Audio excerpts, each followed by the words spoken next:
Welcome back. This is the Sell Like a Leader podcast, the podcast for revenue leaders who are on a mission to cultivate a high-performing sales team within their organization.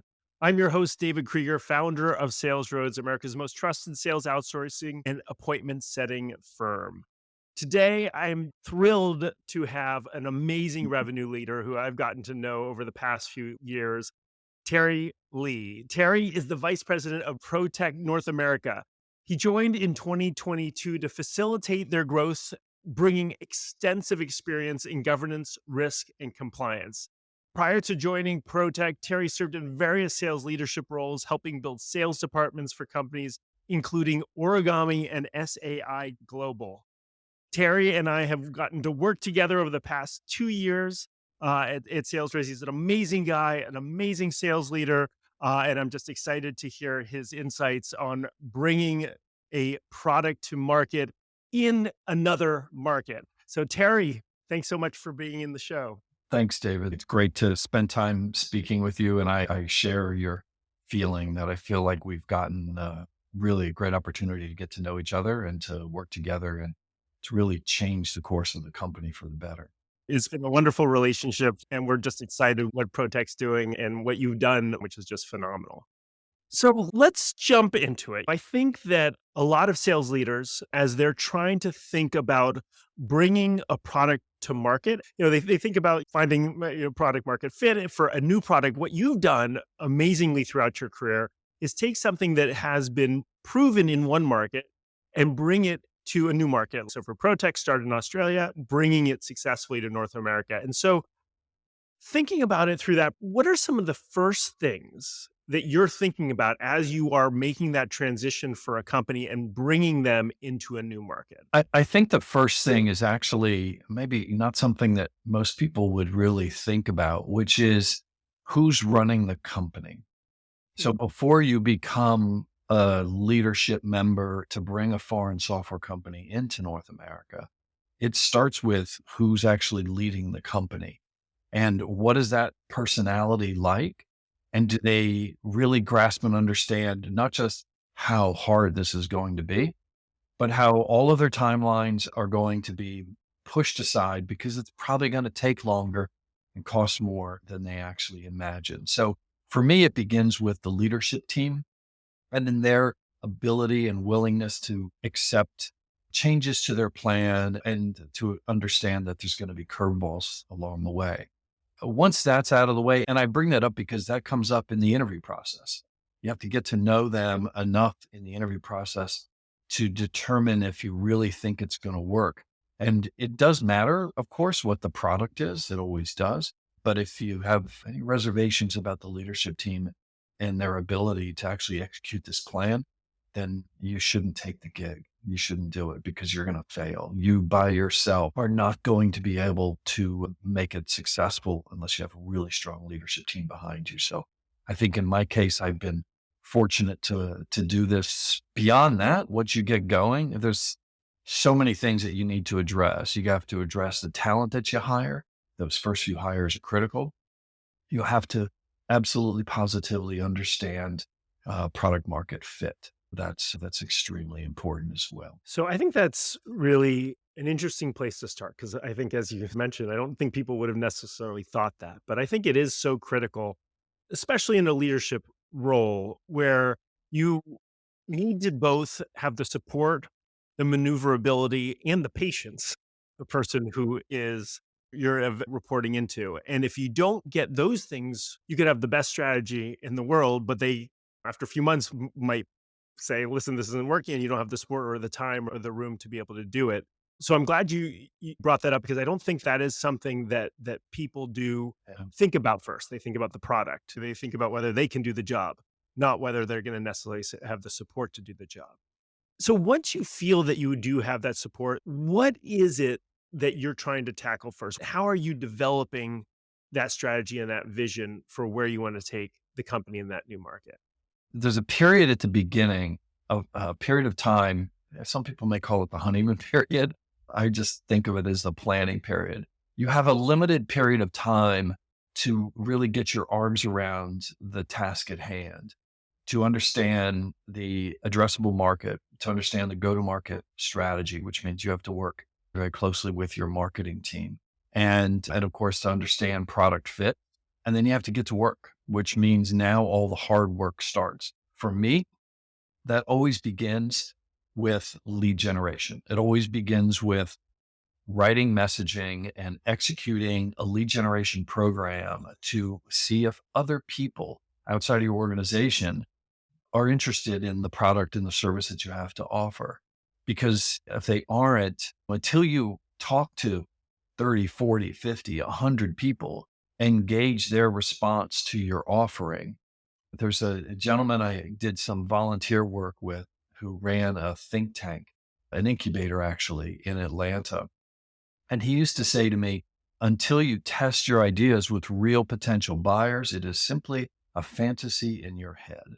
And that's when your plans really start to take shape. So I focus on lead generation and then, of course, hiring the best sales talent that I can find. With that, and as you're trying to think about, and I love that because you basically are trying to talk to as many companies as possible, many bodies as possible to understand the messaging, understand what's resonates, understand their pain points. And how do you marry it with understanding, for instance, with Protecht, you guys understood that market. You understood what their pain points are. How does that frame your hypothesis when you start the lead gen program and start having those conversations? Or do you try to put it aside because 2 markets are sometimes just so different? Does it help, or is it just something that it could give you some biases?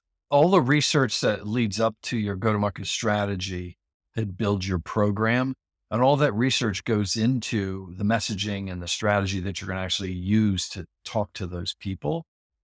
You have parallel activities that have to happen very rapidly and in parallel. One is brand awareness and the other is lead generation.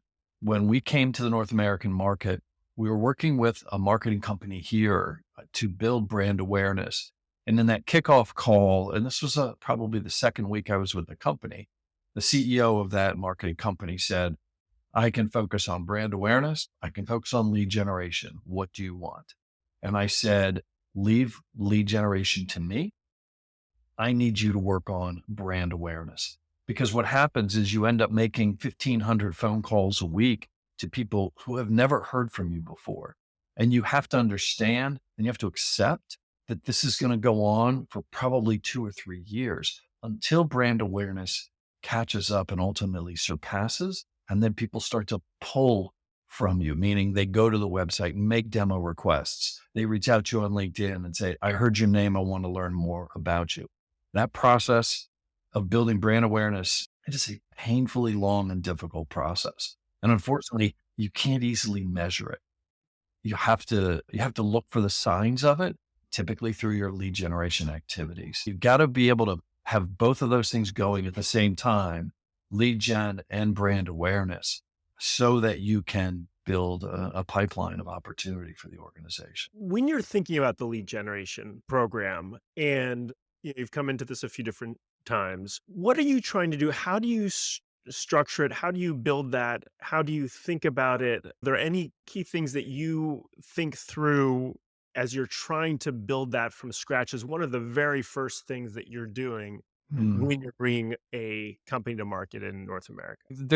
As you know, because you run a great podcast and a great company, there's probably half a dozen at least different ways to go about this, different ways to think about it. Some people will claim that outbound cold calling is dead or is ineffective. I don't think that's true, because you have to talk to people. You have to talk to them. And you don't talk to them through email campaigns. You talk to them through conversations. And now that doesn't mean go spend $500,000 and go to every trade show that you can go to, but you better be prepared to go to a number of significant trade shows if you want to have the actual conversation. So I think the focus is on, it's always a multi-pronged approach, but outbound cold calling is a great way for people to have those conversations. Email campaigns are also a great way to get people interested. And you're doing all of this in parallel while marketing is doing their job and driving awareness and driving people to the website, hopefully so that they will convert and become inbound leads. And then that tees you up to have better conversations. That's great. And I love how you think about all of these things in unison because people sometimes say, okay, I'm going to choose one. And sometimes, listen, for budgetary reasons, maybe you have to be a little creative, but they all work together on different time horizons. They do. And I think there's a crossover point where you can start with a whole bunch of outbound. And that's, I believe, how many people should, at least in enterprise SaaS software. Start with a whole bunch of outbound cold calling to get those appointments, to have those conversations. And you're going to get a lot of no's, or you're going to build a fair amount of pipeline that is never going to close because they weren't really fully qualified. But that's okay. You need to have those conversations. You need to understand their pain points and what's of interest to them. And then over time, as brand awareness really starts to gain traction, that outbound activity will become more valuable, meaning the opportunities that are created from the outbound will actually stick and hold and close. But you have to be doing both at the same time because it's extremely difficult to measure brand awareness and say, okay, now we're ready to do outbound. Good luck. It's very challenging to do it. Doesn't mean it's impossible. It is expensive, but I believe you need to do them both. They're complementary. And so they help each other and they inform each other because as you're doing outbound, you might learn certain things or certain messaging or certain pain points that are resonating.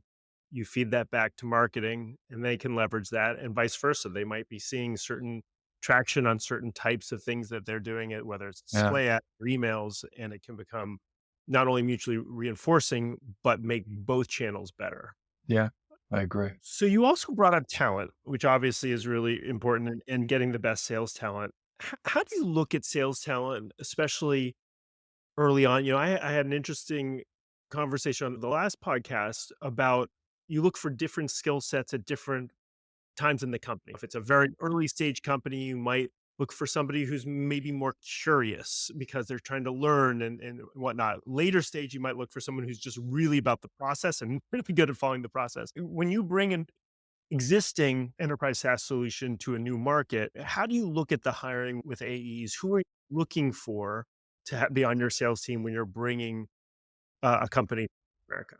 Well, there's a couple of skill sets that you need to have in place in order for the salespeople to actually be successful. You need to have marketing talent that understands how to write outbound messaging and LinkedIn messaging and to do digital marketing. I firmly believe digital marketing is super important to lead generation. But the other thing you need to do is you need to be able to demonstrate product. So you got to have a great discovery call script and program, and you have to practice the daylights out of it. But the same thing is true with your demo. You need to hire sales talent that can actually do a lot of things themselves because you may not have the resources in place at that time ready to go and you don't want to wait. So with Protecht, I sought out sales professionals that were, first of all, former inside sales professionals. So I knew that they could do prospecting and knew that they could navigate a conversation to do their best to convert it to an opportunity. But also, I sought out sales professionals that were doing their own product demonstrations at the time because it was going to take longer for me to really build a solid demo capability with a sales engineer, which is a classic approach. And so I had to find the right fit of salespeople. And of course, I needed people who already knew what the GRC market was about and had a good understanding of what the use cases are because it happens to be a really complex market with different phases of the organization. As you grow, you might seek other types of talent. I don't care about things like age and things like that. I care about, can you do a great product demo? Can you write a discovery call script for a new use case if there isn't one already available? Do you deeply understand those use cases? You hit a point often where you start to look at other vertical markets, in which case I seek out a sales professional who knows that vertical market well. I'm not a big believer in the old classic Rolodex approach. I'm going to hire a salesperson that has lots of customers and contacts that they can draw on. There is some merit to that. When I run that, think that through in my head, put yourself in their shoes. You're the sales professional from XYZ company who sold them product a year ago, and now you're going to call them and tell them you found a better product. I don't put a lot of weight into that. I care more about their personalities and their behavior. Yeah, understanding the persona, I think sometimes is more important than understanding the industry that the company is actually in. Yeah, and I think the challenge with personas in the GRC market, the personas, there is consistency to them, but you have to go beyond the persona and look at the size of the organization, because a chief risk officer in a 2 billion AUM bank is going to be facing different problems than a chief risk officer in a 25 or 30 billion AUM bank, because there's different challenges and scale associated with the work that they do. And there's going to be different silos of other resources that they have to collaborate with. Plus, they're going to be under different, at least in banking and risk, there's going to be different regulatory requirements. And it's important because if you can make it in North America, then you've demonstrated you can make it. So it tends to drive up the valuation of a company. But it is the most competitive market on the planet. So it is the most difficult for an organization to really make it here. And I've been with organizations that tried to come here and it didn't work, failed. Usually because of some of the things I mentioned before, the leadership wasn't committed to it. The leadership had a certain way they wanted to do it from 5,000 miles away that just didn't resonate with the product fit. You've talked about the importance of marketing, and I think the importance of penetrating a market is building that trust and credibility in that market. And as you said, it takes time. What are some of the things when you're working with that marketing company, or maybe there's other ways you want to build trust and credibility? I don't want to just frame it around marketing. And what are some of the things that you really look to do or think are important as you're making your first impressions in a market and trying to build over time that trust and credibility that's going to pay dividends over time? So I look at myself as the CEO of the region. And to me, that means I should have a voice in the market. So I seek out speaking opportunities where I can talk about problems and challenges within the market itself. I've done a lot of public speaking at events, business continuity management and vendor risk management and other related use cases and topics. And I think that's important because I think that lends credibility to the company, that people see me and therefore the company as having credibility and knowledge, and most importantly, being able to add value to the buyer's experience in the market.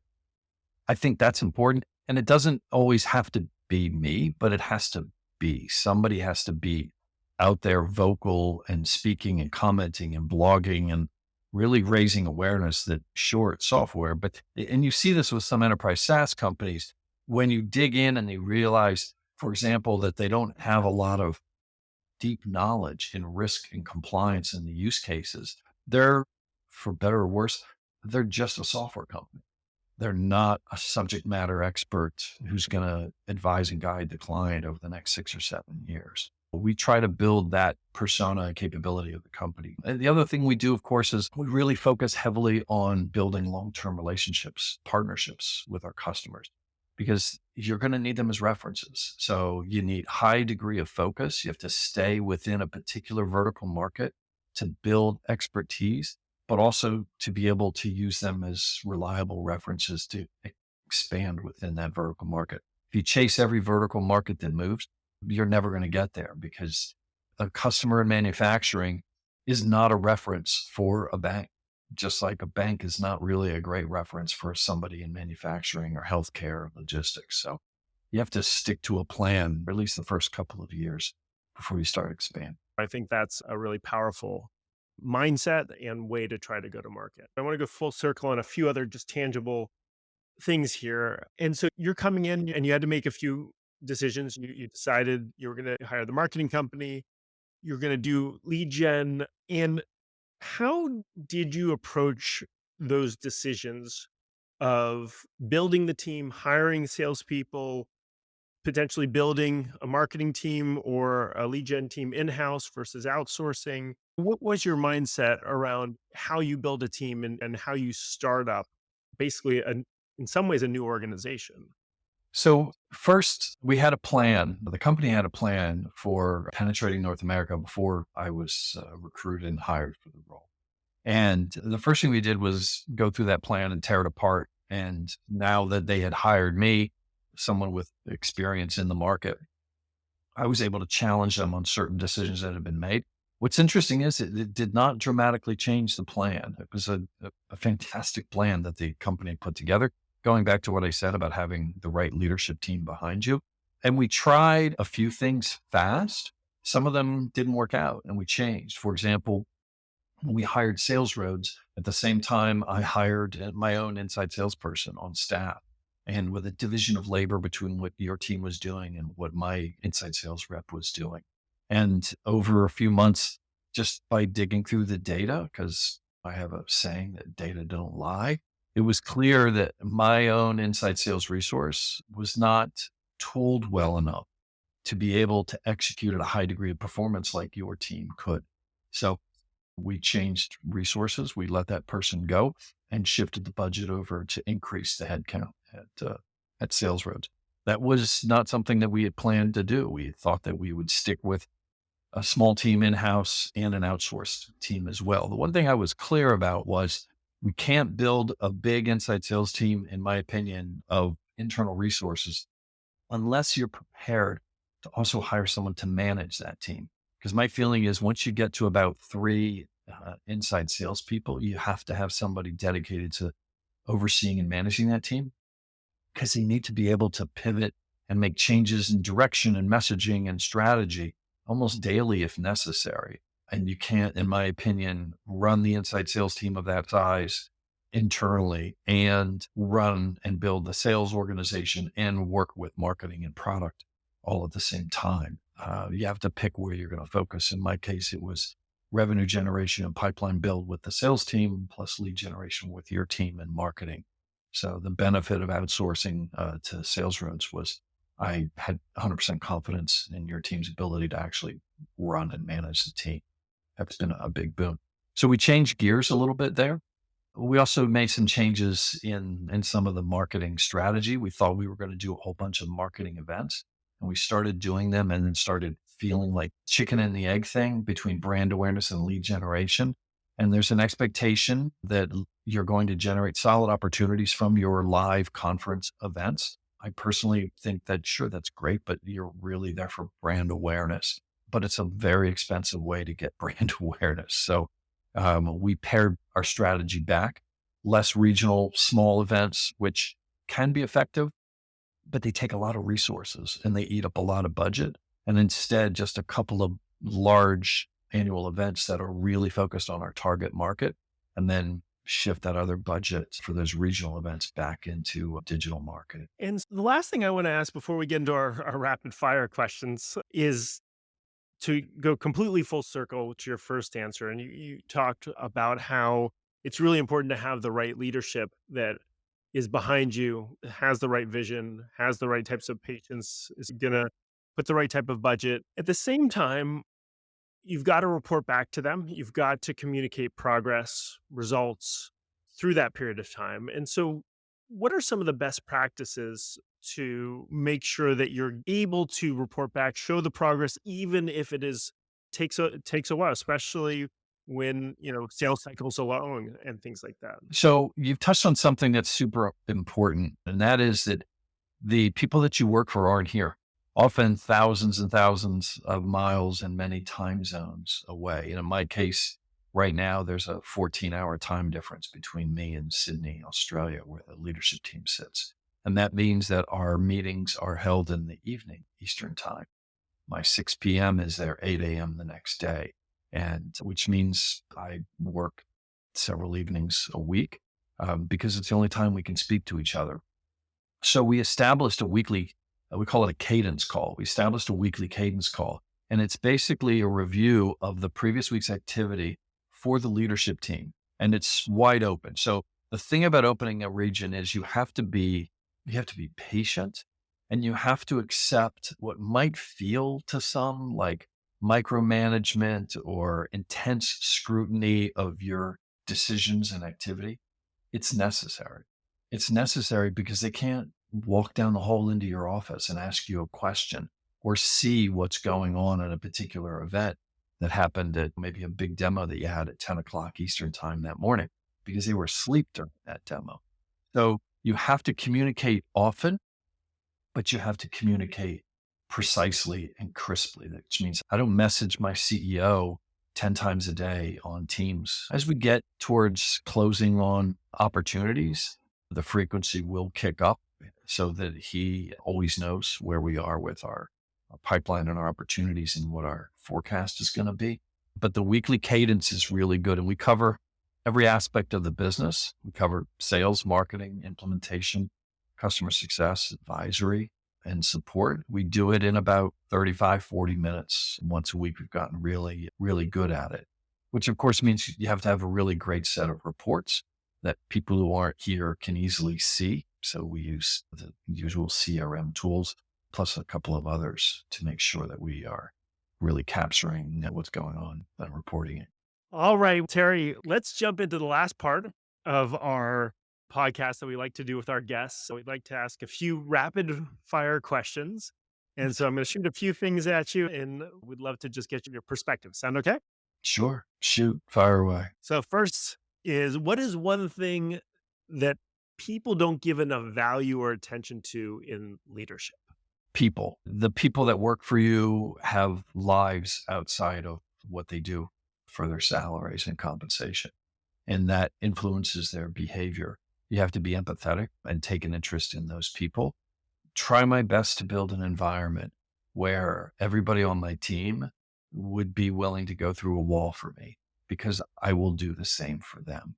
I think the one thing that people in leadership overlook, they talk about it, but do they really focus on working with their people? And I've seen that firsthand and how Terry's team would walk through a wall and Sure. more for Um, him. So, what is one skill you advise everyone in sales to master? there's so many, but I think the salespeople that are the most effective and successful, they're positive people who understand the urgency in selling because you've got competition. I think the one skill I urge in my salespeople is to be positive, have a positive outlook. And I guess it's more than one, it's two, and that is to be urgent and persistent in your activities. That's fantastic.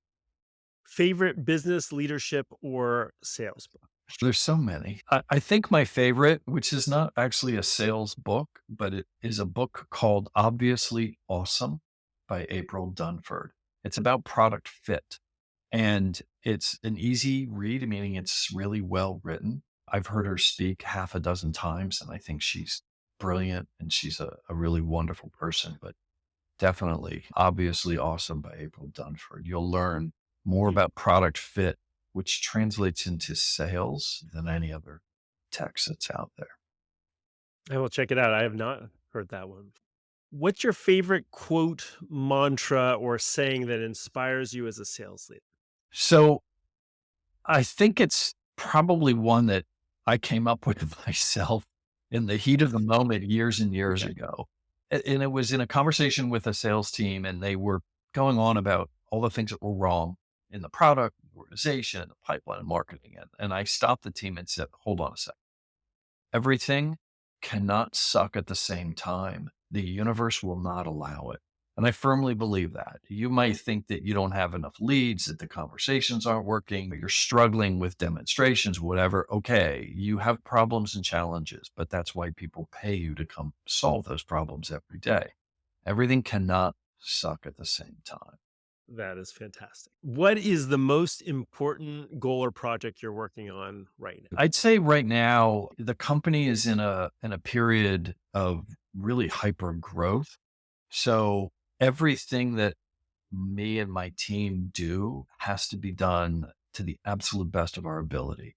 Every introductory call, every demonstration, every proposal presentation, every step of the sales process, we have to do it as best as we possibly can because we need to maintain that track of hyper growth. It's important to the valuation of the company And it's important to our customers as well. That is fantastic. Terry, this has been an amazing episode. It's great to speak with you and learn from you today. And for folks who've been listening, if they want to learn more about you, connect with you, learn about Protecht, how can they find you? So I am online and everywhere. I'm on LinkedIn as Terence, Terence Lee, in Providence, Rhode Island. Look me up, direct message me. Be happy to have a conversation. You can find us at protechtgroup.com, Protecht group.com. And you can reach me, of course, as Terence.Lee at protechtgroup.com. And that is a wrap for today. Thank you all for listening to another episode of Sell Like a Leader.